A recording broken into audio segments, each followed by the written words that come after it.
सभी साथियों को नमस्कार। साथियों, हम आज एक नया वीडियो लेकर आ रहे हैं और ये वीडियो संबंधित है पेम मैनेजर से। पेम मैनेजर पर हम कैसे नया यूज़र बनाएंगे, क्योंकि साथियों हम देख रहे हैं कि आजकल पेम मैनेजर पर हम चाहे गूगल क्रोम से लॉगिन करें या हम फायरफॉक्स से लॉगिन करें, हमें वीडियो लॉगिन करते समय OTP का उपयोग करना पड़ता है। तो उसकी वजह से काफ़ी परेशानियों का सामना करना पड़ रहा है। तो हम यहाँ पर पेम मैनेजर पर, अब डीडीओ है वो मोबाइल लेके बैठा ही थोड़ा रहेगा, इसलिए हम सब यूज़र बनाने की बात करते हैं। तो सब यूज़र है वो नहीं बन रहा, तो कैसे बनाएं। तो हम यहाँ देखेंगे कि कैसे सब यूज़र बनाते हैं और फिर सब यूज़र को, उस यूज़र को क्या क्या हम परमिशन दे सकते हैं। ग्रुप परमिशन यानी कौन कौन से ग्रुप का बिल बनाने की उसको परमिशन देनी है। या फिर 2 नंबर हम देखें बिल परमिशन, यानी कैसे कौन कौन से बिल, सैलरी हैं, डीए हैं, एरियर हैं, तो ये कौन कौन से बिल की परमिशन देना है। यानी किस ग्रुप का बिल बनाने की परमिशन देना है और किस तरह का बिल बनाना है। तो 2 तरह की परमिशन है। तो ये हम बनाना सीखेंगे आज इस पर। और आप ये मेरा वीडियो है गंगाधर 233 पर है देख रहे हैं। साथियों, इस वीडियो को लाइक करें, सब्सक्राइब करें और अधिक से अधिक शेयर करें, ताकि और राजस्थान में है सभी जो वीडियो है उपयोग करता है पेम मैनेजर के, उन सभी को है ये यूजर क्रिएट करना आ जाए। आशा करता हूँ आप मेरे इस कार्य में सहयोग देंगे। तो सबसे पहले साथियों हमें खोलना है इंटरनेट एक्सप्लोरर।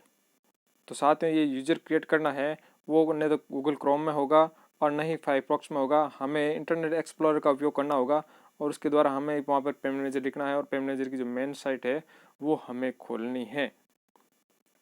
तो साथियों यहाँ देख रहे हैं कि पेम मैनेजर की जो मेन साइट है वो खुल रही है और इस मेन साइट में हम अपने जो डीडीओ पेम मैनेजर आईडी है जिसे हम लॉगिन करते आए हैं, वैसे आपको लॉगिन करते जाना है। यहाँ पर हम क्या डालेंगे, जो हमारी जो लॉगिन आईडी है वो डालेंगे, यहाँ पर पासवर्ड डालेंगे और यहाँ पर जो कैप्चा कोड यहाँ प्रकट होगा वो हम डालेंगे और एज डीडीओ हम क्या करेंगे, लॉगिन करेंगे। जी हाँ, यहाँ पर पासवर्ड हो गया, पेम मैनेजर आईडी होगी, यहाँ पासवर्ड और ये कैप्चा कोड हमने डाल दिया और हम यहाँ लॉगिन कर रहे हैं। तो ये लॉगिन पर क्लिक किया तो हमारा ये कार्य स्टार्ट हो गया। डीडीओ लॉगिन, अभी डीडीओ लॉगिन चल रहा है। साथ में एक चीज़ ये बड़ी विचित्र सी मुझे कल यहाँ देखने को मिली है कि अगर हम इंटरनेट एक्सप्लोरर में काम कर रहे हैं तो हमें OTP की आवश्यकता होती नहीं है। तो अगर आप चाहो तो कोशिश करें कि इंटरनेट एक्सप्लोरर में आप बगैर OTP है काम कर सकते हैं। यहाँ पर हम देखते हैं सबसे पहले जो हमारा जो पेम मैनेजर का पेज आया उसमें हम देखेंगे सिस्टम एडमिन। तो सिस्टम एडमिन में हमें यहाँ पर देखेंगे तो सिस्टम एडमिन में है हमारे पास में कुछ ऑप्शन आएंगे। तो हमने उसमें क्रिएट यूज़र पर हमने क्लिक किया तो ये देखो ऐसा ऑप्शन आ गया।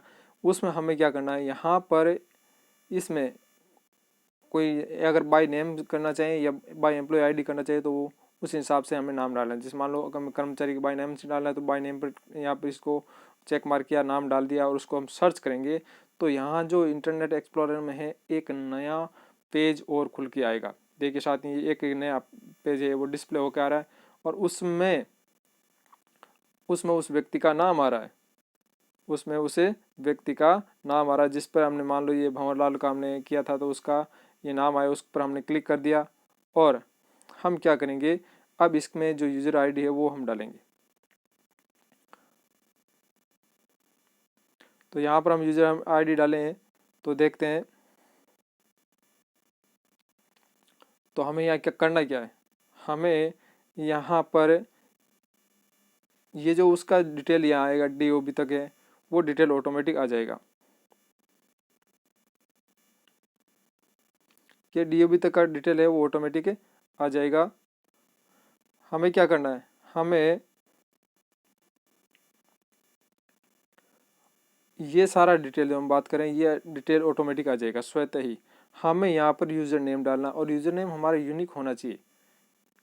तो यूनिक यूज़र नेम कैसे होगा, तो उसके लिए आपको चाहे आपका कैसा भी कहीं भी लॉगिन कर रखा हो उसका आपने यूज़र नेम बनाया हुआ, चाहे तो आप अपना पेन नंबर भी डाल सकते हैं, आप अपना मोबाइल नंबर भी डाल सकते हैं या आप अपना नाम डालते तो नाम डालेंगे, मान लो यहाँ जैसे भंवरलाल है तो मैंने भंवर नाम डाल दिया, भंवरलाल नाम डाल दिया, तो भंवरलाल नाम के यूज़र बहुत सारे हो सकते हैं, इसलिए वो एक यूनिक यूज़र नहीं होगा। तो हमें क्या करना है, एक यूनिक यूज़र डालना है। चाहे तो आप डीडीओ कोड डाल कर आगे 1 2 3 ऐसे कर सकते हो। तो मैंने एक ऐसा यूज़र आईडी डाल दी है और उसके मैंने पासवर्ड बना लिया। तो पासवर्ड है वो उसका जो इसी पॉलिसी है उसका पालन होना चाहिए कि फर्स्ट लेटर है वो कैपिटल होना चाहिए, और एक है कम से कम स्मॉल लेटर भी होना चाहिए, और उसमें एक क्या होना चाहिए, एक डिजिट भी होना चाहिए, और एक स्पेशल कैरेक्टर भी होना चाहिए। तो ये चारों चीज़ें हैं वो आपको याद रख के उसके अनुसार ही पासवर्ड पॉलिसी बनाना है। तो यहाँ पर हमने पासवर्ड पॉलिसी के अनुसार है वो हमने पासवर्ड सेट कर लिया है। तो अब इसको हम यहाँ करेंगे सेव करेंगे, तो यहाँ पर आएगा सेव सक्सेसफुली। तो यहाँ देखिए ये आ गया डाटा इंसर्ट सक्सेसफुली। तो ये इस यूज़र का है, यूज़र क्रिएट हो गया डीडीओ पर। तो हम देखेंगे ये यूज़र क्रिएट हुआ या नहीं हुआ। तो हम दूसरे इसको लॉगिन करेंगे, तो चाहे अब क्रोम में ले लें या फायरफॉक्स में ले लें, अब हमारी कोई समस्या नहीं आएगी। हम जैसे मैंने यहाँ क्रोम खोलिया, हमने उसकी यूज़र आईडी डाली, यूज़र नेम डाल दिया जो हमने यूज़र नेम बनाया था। तो ये हमने यूज़र नेम बनाया था 12595 तो, और यहाँ पर हमने जो पासवर्ड बनाया था वो हम पासवर्ड यहाँ लिखेंगे, और ये कैप्चा कोड डालेंगे।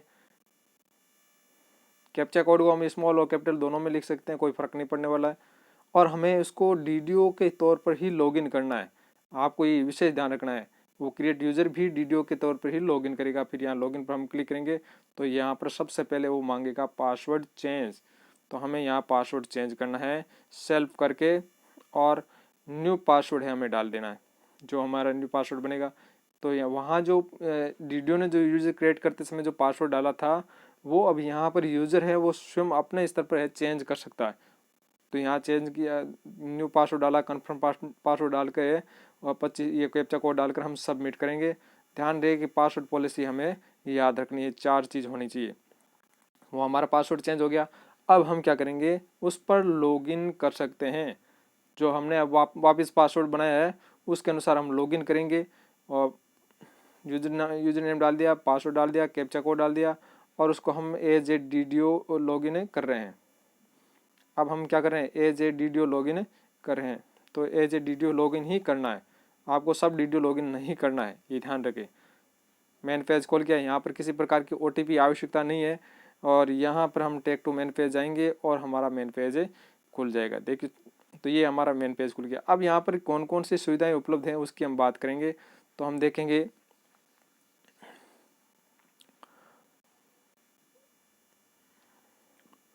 तो हम देखें यहाँ सिस्टम एडमिन में हमारे यहाँ कुछ भी क्रिएट यूज़र आ रहा है। यहाँ पर हमें परमिशन देनी है सबसे पहले। तो हम जो मेन जो यूज़र था, मेन डीडीओ लॉगिन था, उसमें वापस जाके जो हमने इस क्रिएट यूज़र किया था उसको हमें परमिशन देनी है। तो क्या करेंगे, हमने जो बाय नेम से बनाया था तो हम बाय नेम सर्च करेंगे। यहाँ सिस्टम एडमिन में हम ग्रुप परमिशन में जाएंगे और यह बाय नेम हम सर्च करेंगे। तो बाय नेम हम सर्च करेंगे एम्प्लॉय के नाम से। तो एम्प्लॉय के नाम से हमने जैसे भंवरलाल का ये यूज़र बनाया था तो भंवर के नाम से हमने सर्च किया।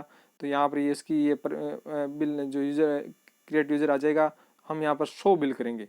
शो बिल करते ही यहाँ पर वो बिल शो हो जाएंगे कि कौन कौन से बिलों की कौन कौन से ग्रुप के उनको परमिशन दी जानी है। तो यहाँ पर देखिए बिल्कुल ये सारे ग्रुप जो आपके डीडीओ के ग्रुप बने हुए हैं वो सारे ग्रुप आ जाएंगे। आप इनमें से जिन ग्रुपों में हैं मान लीजिए परमिशन देना चाहते हैं उनको चेक मार्क कर दीजिए।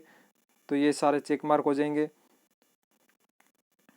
तो मैंने इन ग्रुपों पर इनको चेक मार्क करके ये इनको फिर हमें क्या करना है, नीचे सबमिट करना है। और मान लो इनको हटाना है, इसकी परमिशन हटानी है तो यहाँ से हटा कर भी ये सबमिट कर सकते हैं, या चेक ऑल कर सकते हैं। चेक ऑल सभी परमिशन देनी है तो वो हम कर सकते हैं। तो वो सबमिट देने के बाद में आएगा डाटा इंसर्ट सक्सेसफुली ओके। तो ये हो गया ग्रुप परमिशन देना, यानी कौन से ग्रुप का बिल बनाने की इसको परमिशन दी गई है। इसके अलावा हमें एक चीज़ और है कि वो है कि बिल कौन से बिल बनाने की परमिशन देनी है। तो हम वहीं सिस्टम एडमिन में जाएंगे और क्रिएट यूज़र में जाएंगे और फिर एडिट यूज़र का हम इस्तेमाल करेंगे कि हमने जो यूज़र बनाया था उसको हम एडिट यूज़र करेंगे। एडिट यूज़र पर क्लिक करते ही यहाँ पर हमारा ये ऑप्शन खुलेगा। उसमें से हम यहाँ से यूज़र को सिलेक्ट करेंगे, ड्रॉप डाउन है, यहाँ से यूज़र को हम क्या करेंगे, सिलेक्ट करेंगे, तो हमारे पास में ये यूज़र आ गया। तो हमारे पास में ये यूज़र आया है। तो इस यूज़र को हम कौन कौन सी परमिशन दे रहे हैं, कौन कौन से बिल की, तो यहाँ पर हमारे जो एज हम डीडीओ लॉगिन करते हैं, वहाँ ग्रुप एलोकेशन करते हैं, तो जो बिल आते हैं तो वो सारे सारे बिल शो होंगे। अब हमें इस यूज़र को कौन कौन से बिलों पर है, कौन कौन से मद के जो बिल हैं, चाहे सैलरी हो, सरेंडर हो, DA, bonus, TA, FUC, leave encashment on retirement या लीव इनकैशमेंट ऑन, हम बात करें surrender, salary arrear, surrender arrear, तो उनमें ये सारे सारे जो हमारे ग्रुप एलोकेशन में बिल शो होते हैं वो सारे सारे आ जाएंगे। मान लो यहाँ कोई बिल शो नहीं हो रहा तो हम क्या करेंगे, पहले तो डीडीओ लॉगिन में ऐड बिल रोल करेंगे मास्टर से, और फिर है यहाँ पर वो शो हो जाएगा। तो हमें कौन कौन से, मान लो आपको सैलरी की परमिशन देनी है तो सैलरी चेक मार्क करेंगे, या अन्य देनी है, ये सैलरी एरिया का परमिशन देनी है तो यहाँ से सैलरी एरिया को चेक मार्क कर सकते हैं। यानी आप जो परमिशन देंगे इस यूजर को कि ये बिल आपको बनाना है, तो वही बिल यहाँ पर शो होगा और उसी पर वो काम करेगा, अन्य बिलों पर काम नहीं करेगा।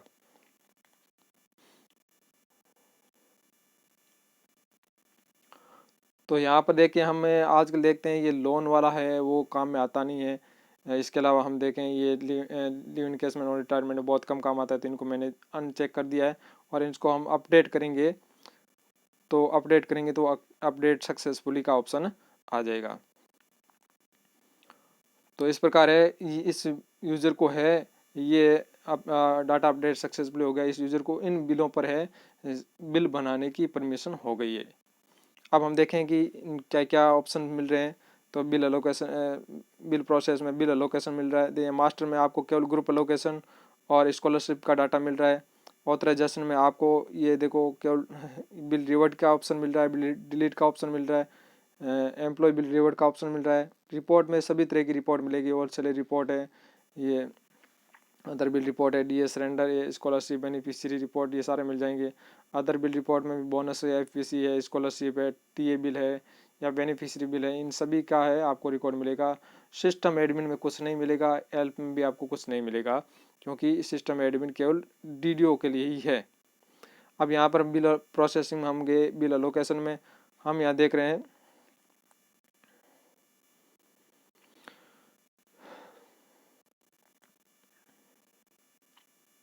तो हम यहाँ देखेंगे हम जो बिल एलोकेशन करते थे उसी के अनुसार हमें यहाँ पर कार्य करना है। तो बिल एलोकेशन में जो होता था वैसे हम चलेंगे। सैलरी का हमने बिल लिया है और सब बिल है वो रेगुलर हम जैसा करते थे वैसा ही करते जा रहे हैं। इसके अलावा ऑब्जेक्ट हेड है वो हमारा 01 होता ही है, और ये नवंबर हो गया, मंथ ले लिया और ये बिल नंबर मैंने डाल दिया, और कोई सा भी एक हम बिल ले लेते हैं, उसको हम सबमिट करेंगे तो देखो ये सबमिट है सक्सेसफुली हो जाएगा, ये डाटा सबमिट सक्सेसफुली हो गया। इसके बाद हम देखेंगे, अब देखो हम यहाँ पर बिल एलोकेशन हो गया, उसके बाद में हमें क्या करना, मंथली सैलरी प्रोसेस ही करनी है। तो मंथली सैलरी प्रोसेस में हम गए बिल प्रोसेसिंग और salary preparation, monthly salary processing, तो उसमें हम गए मंथ डाला और हमने यहाँ ये डाला, तो यहाँ पर हमारे सामने ये सारे सारे है ग्रुप शो हो गए, सारे सारे ग्रुप शो हो गए। अब इनमें से हमें किस पर है कौन से बिल को लेना है, तो हम यहाँ पर देखते हैं। अगर हमें इंडिविजुअल चेक करना है, इंडिविजुअल चेक करके बताना है कि किस किस को बिल पास करना है, तो यहाँ पर इस चेक मार्क को चेक करेंगे। अगर हमें मालूम है कि उस बिल में सभी व्यक्तियों का ही बिल बनाना है तो इसको चेक नहीं करेंगे, हम सीधा ही हम उस बिल को है यहाँ से मान लो इसको टिक करना है तो यहाँ से टिक कर देंगे, चेक मार्क कर देंगे, तो हमें वो देखना है। तो हम देखते हैं कि हमें केवल उस सैलरी 150 नंबर बिल हमने डाला था उसको ही चेक करना है, तो यहाँ से हम चेक करेंगे। जैसे हमने यहाँ से चेक कर दिया और यहाँ से प्रोसेस करेंगे, तो प्रोसेस करेंगे तो प्रोसेस की प्रक्रिया स्टार्ट हो जाएगी। यहाँ देखिए प्रोसेस स्टार्ट होने पर कुछ चीज़ आ रही है, जैसे यहाँ पे आ रहा है, लिखा हुआ रहा है कि मिसमैच, डेजिग्नेशन मिसमैच, और किन्हीं व्यक्तियों का अगर डेजिग्नेशन मिसमैच आ रहा है तो ये एक्स्ट्रा ऑप्शन आएगा। अगर आप कन्फर्म है कि नहीं है तो यहाँ से सबमिट कर दे, तो ये जो सैलरी प्रोसेस है वो सक्सेसफुल हो जाएगी। यहाँ से देखिए आप सैलरी प्रोसेस है वो सक्सेसफुली हो गई है। अब हम देखते हैं यहाँ डीडीओ बिल फॉरवर्डिंग का कोई ऑप्शन नहीं है, डीडीओ और ट्रेजरी फॉरवर्ड है वो केवल डीडीओ और ट्रेजरी फॉरवर्ड है वो केवल और केवल डीडीओ लॉगिन से होगा, यूजर लॉगिन से नहीं होगा। तो हम आगे देखते हैं कि ये तो हो गया बिल बनाना। अब मान लो कि आपने बिल डिलीट करना हो तो हम क्या करेंगे, हम जाएंगे या तो हम ऑथराइजेशन में जाकर हम काम करेंगे, उसको बिल डिलीट कर देंगे, या फिर हम बिल एलोकेशन में जाकर, बिल मॉडिफिकेशन में जाकर उसको डिलीट करेंगे। तो ये हमारा काम है होगा, ये अंतिम चरण होगा हमारा। तो हम देखते हैं कि हमें बिल वापस डिलीट करना है, वो 150 नंबर हमने बिल बनाया था। तो हम देखेंगे, देखिए हाँ ये जो रिवर्ट वाला ऑप्शन है, ये बिल अलोकेशन बिल मॉडिफिकेशन में हम गए और यहाँ पर हम देखते हैं कि ये 150 नंबर बिल है वो आ रहा है, हमने इसको बनाया था और उसको हम डिलीट कर देते हैं, तो ये बिल वापस डिलीट हो जाएगा। तो इस प्रकार है डीडीओ लॉगिन पर, यूजर लॉगिन पर है वो